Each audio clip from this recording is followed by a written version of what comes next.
Hello guys, welcome to my another blog.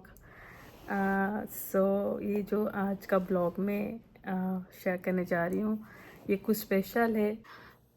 सो मेरा यहाँ पर pregnancy, delivery and post delivery कैसे क्या हुआ था मैं आप लोगों के साथ आज शेयर करने जा रही हूँ। So basically V1 was born 2021 31st मई को एंड उस टाइम क्या ताइवान में लाइक बहुत ही ज़्यादा पीक ऑफ कोविड टाइम चल रहा था एंड मेरा जो प्रेगनेंसी था it was like I don't know may I never wish to someone else to experience those time.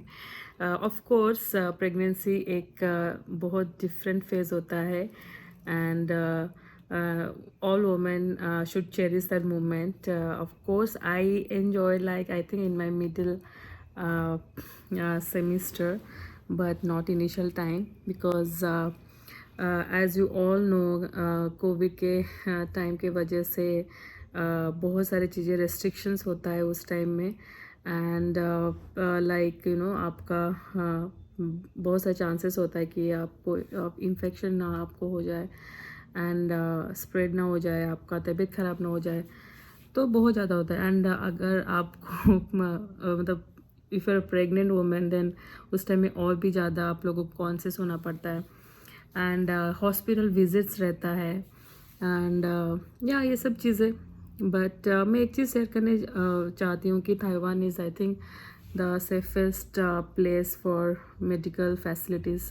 यहाँ पर बहुत ही अच्छी फैसिलिटीज़ प्रोवाइड करती है गवर्नमेंट एंड मेरा एक्चुअली फर्स्ट 3 मंथ्स जो था, फर्स्ट ट्राइमेस्टर आप जो बोलते हो प्रेगनेंसी का, तो it was like really horrible क्योंकि मुझे सीवियर मॉर्निंग सिकनेस का था। 3 months I was literally vomiting like you guys can expect like every odd thing from a woman, yeah. And I did not touch non-veg, like not even a single item. I could not enter to the kitchen because I kind of developed a different smell if I go to that kitchen place or like somewhere. Yeah, it's developed because of the so much hormonal change. So yeah, so it was a very difficult phase for that time, and there was no one with me, not family, no friends, because it was also very difficult during COVID time. Yes, yeah. So like physically actually, and phone pay as a video call, but so when you became a mother, I think these women could relate more to me what I'm trying to say right now, कि आपको उस time में किस type का support चाहिए होता है physically mostly and emotionally बहुत ज़्यादा. Well, it's fine. And for me, that time Chiranjeevi was like kind of the only resource and source to me to give me like you know food. क्योंकि यहाँ पर आपको पता है कि in life कैसे होता है, आपको ऐसे बना बनाया खाना नहीं मिल जाता है, आप लोगों को खुद बनाना पड़ता है to make prepare everything. And that time उसका जॉब भी मतलब ना जैसे जो वर्किंग टाइम रहता है, ब्रेकफास्ट लंच एंड ऑल. तो मैं एक फ़नी चीज़ शेयर करने जा रही हूँ. सो मैंने लंच काइंड ऑफ सेम मील, क्योंकि मैं वेजिटेरियन उस टाइम बन गई थी मैं, तो मैं सेम टाइप का खाना, मुझे वही दाल चावल सब्जी आई थिंक मैंने 3 महीना खाया होगा. तो मैं अभी जब सोचती हूँ तो मुझे सच में समझ में नहीं आ रहा कि मैं कैसे कर रही थी उस टाइम में, क्योंकि उस टाइम में एकदम से आपको मन नहीं होता है कुछ इसे इधर उधर खाना खाने के लिए. एंड इवनिंग में मुझे ऐसे बहुत ज़्यादा नमकीन या चटपटा टाइप का खाने के लिए मन करता था, तो हर टाइम में तो obviously was not possible for him to make. तो मुझे ऐसे आसपास में भी कभी मतलब ना ऐसे रेस्टोरेंट में चलते जो डोसा खा लेते, but I was not suppose to ready to go out. मुझे नहीं होता था कि मैंने एक्चुअली 3 मंथ्स में कहीं नहीं गई हूँ. सीरियसली। एंड जो कि बहुत ज़्यादा आपको मेंटली बहुत ज़्यादा इफ़ेक्ट करता है, क्योंकि जब आप हमेशा घर से निकलते हो एंड ठीक है, बहुत ज़्यादा ऐसे रहते हैं जिनको घर पे रहना ज़्यादा पसंद होता है, but I am not like that, I am not one of them actually. मैं हमेशा घर से निकलती थी फॉर सम रीज़न, एंड जो भी है मुझे अच्छा लगता है, दिस इज़ मी। बट ऐसे 3 महीना मैं पूरा घर पे थी, बेड पे, मुझे मतलब कुछ समझ में नहीं आ रहा था कि क्या चल रहा है मेरे बॉडी में। देन यस, फिर उसके बाद मेरा जो सेकंड ट्राइमेस्टर था, क्योंकि उस टाइम में थोड़ा सा ठीक था, मतलब बहुत सारे जो सिम्टम्स थे बट थोड़े से कम हो गए थे। एंड फिर मैंने सब कुछ उस टाइम में थोड़ा बहुत शुरू किया था। आई थिंक मैं अक्टूबर के बाद एक दशहरा यहाँ पर होता है बंगाली कम्युनिटी में, तो चिरंजीवी गए थे वहाँ पर। तो वहाँ पर कुछ ऐसे नॉन वेज का बनता है, तो लेके आए थे। एंड उन्होंने बोला कि like you could start, like you try, like ऐसे क्या है, मतलब नहीं खाओगे ऐसे तो कभी पता नहीं चलेगा। तो मैं टू बी ऑनेस्ट, मेरा इतना वो मतलब हो गया था कि मुझे नहीं खाना है नॉन वेज, मैं एकदम से उसको टच भी नहीं कर रही थी। एंड देन लाइक ग्रेजुअली फिर मैंने थोड़ा बहुत खाना शुरू किया, फिर मैं ओके हो गई थी। बट येस, मैं इतना भी नहीं खाती थी उस टाइम में नॉन वेज, या लाइक काइंड ऑफ ओके उस टाइम में। फिर जो लास्ट ट्राइमेस्टर होता है, वो फिर से वो होता है ना, रिवर्स हो जाता है फिर से first and last kind of, क्योंकि आपका उस टाइम में जो बेबी ग्रोथ होता है बहुत ज़्यादा फास्ट में होता है। एंड आपका बहुत सारे ऐसे नाइट चैलेंजेस होता है, स्लीपिंग पैटर्न में आपको डिफरेंस मतलब पता चलता है। एंड आपके फूड जो डाइजेशन का सिस्टम मुझे लगता है कम हो जाता है। फिर उस टाइम में आपका डॉक्टर विजिट्स भी बढ़ जाते हैं। एंड क्योंकि कोविड टाइम था, यू कैन इमेजिन मैंने कितना कोविड टेस्ट करवाया है, क्योंकि यहाँ पर बहुत ज़्यादा स्ट्रिक्ट होता है। You like can not give any excuses कि आपके पास क्यों नहीं है, तो ऐसा। Then directly I'm coming to my delivery. So before the day of delivery, uh, the morning, no, I think 2 days evening, okay. जैसे 31st को Vivaan was born in the day time, मेरा 2 days बिफोर इवनिंग से शुरू हो गया था, contraction शुरू हो गया था। बट ऐसे फॉल्स कंट्रैक्शन भी होते हैं, तो डॉक्टर के पास मैं इमरजेंसी में गई थी। लाइक डॉक्टर ने बोला कि just take some pain killer, might भी ये बंद हो जाएगा। एंड हमारा प्लानिंग था नेक्स्ट डे विथ मतलब डॉक्टर को ऐसा प्लानिंग था कि वो इंड्यूस करेंगे विथ एनाथोलॉजिस्ट, ओके। बट जो ऊपर से लिखा हुआ होता है, आपके डेस्टिनी में जो ही होता है वही होता है। तो मुझे इमरजेंसी का मतलब उस दिन में, जिस दिन हम लोगों का प्लानिंग था उसके जस्ट एक दिन से पहले ही मेरा severe contraction pain, labour pain शुरू हो गया था। And I enter to the hospital as emergency. Thankfully मुझे डॉक्टर ने बोला था कि तुम पहले से कोविड का करवा लो, क्योंकि रिजल्ट आने के लिए थोड़ा सा टाइम लगता है, एक दिन लग जाता है। तो मैंने कोविड टेस्ट करवा दिया था। एंड बट येस, जब मेरा लेबर पेन हुआ था एंड मैं जब हॉस्पिटल गई थी तो उस टाइम मेरा रिजल्ट नहीं आया था। दैट्स द ओनली रीज़न मुझे विदाउट एसी में हॉस्पिटल में रखा गया था।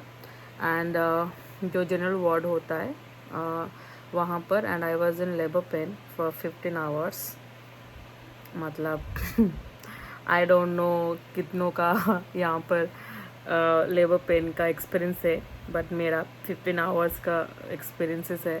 एंड मेरा एनेस्थीसिया का प्लानिंग था, क्योंकि मेरा इमरजेंसी में हुआ था एंड इट वाज अनप्लैंड। सो उस दिन एनेस्थोलॉजिस्ट भी नहीं थी। So without, like you can say, like पूरा रॉ नेचुरल मेरा नॉर्मल डिलीवरी हुआ था। And it was, I could not say, like, if right now also I'm shivering if I'm like sharing with you guys. It was really painful, like you feel like every second you're dying and coming back, that kind of feeling. It's very difficult to become a mother actually. Then then it is like फिर doctor को मतलब they wait for some certain criteria. उसके बाद अच्छा इसके दौरान मेरा Covid की रिपोर्ट आ गया था. Thankfully it was negative. And then फिर मुझे सर्जरी थिएटर जो होता है ऑपरेशन थिएटर में, वो वहाँ पर लिया गया था. एंड मेरा बेटा वो 1:25 डे में PM उस टाइम में वो उसका नॉर्मल डिलीवरी में पैदा हुआ था. बट मेरा delivery wise always very different and difficult, challenging for me because there is no one with me except Chiranjeevi, of course. So yeah, and after delivery I came out. I was in, of course, in too much pain. But guys, I'm really sharing with you, like honestly here, that even after I was in severe pain, but I could not feel that because I already suffered and already experienced so much pain before. So that pain you will not realize that, that moment. Of course, you started again, feel the pain after, like, I think once you just finish your day, the next day onwards only. Yes, actually there is a lot to share, but एक same blog में मैं इतना को सब कुछ share नहीं कर पाऊँगी. आई ट्राई मैं फिर एक नया ब्लॉग बनाऊँ अपने डिलीवरी के बारे में और ज़्यादा एक्सपीरियंसेस के बारे में. यहाँ पर ताइवान में कैसा मेडिकल फैसिलिटीज़ है फॉर गायनोलॉजिस्ट एंड ये सब चीज़ें मैं शेयर करूँगी. अगर आपको आज मेरा ये ब्लॉग पसंद आया होगा तो कंसिडर करिए मेरे चैनल को एंड सब्सक्राइब करना, Sudha's ramblings. And yes, I'm actually trying to make different blogs so that you guys will not get bored after seeing like same thing again and again. ये blog actually मैं उस women को मतलब dedicate कर रही हूँ जो कि इस टाइम में जब आप माँ बनते हो तो आपको एक दूसरे वुमेन के साथ कैसे उस टाइम में एम्पैथेटिकल एंड सिंपैथेटिकल होना चाहिए. हमेशा आप एक दूसरे के साथ कैसे उस टाइम में मेंटली सपोर्ट करते हो. आई थिंक एक जो ऑलरेडी माँ बन चुका है वो ज़्यादा रिलेट कर पाएंगे. And thanks to my sister, I think she was like kind of that time a pillar for me, and she helped me throughout.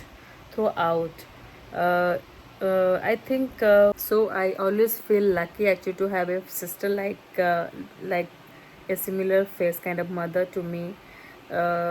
Yeah, अगर आपको उस टाइम में एक्चुअली कौन कौन आपको असिस्ट करता है, मेंटली सपोर्ट करता है, क्योंकि यार कोई फिजिकली तो नहीं आ पा रहा था ऑब्वियसली, तो मैं वो एक्सपेक्ट भी नहीं कर रही थी. But yes, as a concern is and also few of my friends. Yes, I'll be wrong if I'll not tell them.